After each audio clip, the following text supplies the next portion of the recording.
নমস্কার।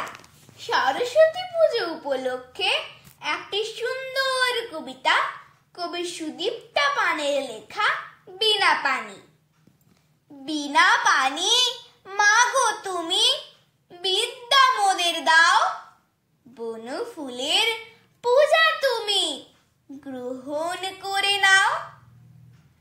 আশিস তোমার পেয়ে পরে ধন্য হতে যে চাই, ভক্তি ভরে ডাকলে জানি তোমার কৃপা পাই।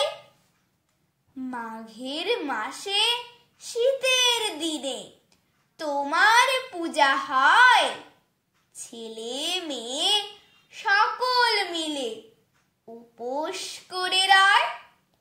ছেলে মেয়ের কণ্ঠে তুমি করো যদি বাস, গাইবে তারা মিষ্টি সুরে মিটবে মনের আশ।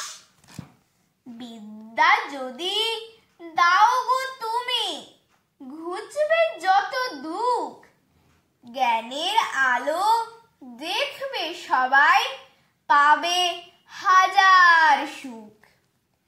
তুমি যদি থাকো সাথে বাড়বে মোদের মান, ভক্তিতে মা তুষ্ট হয়ে করো বিদ্যাদান।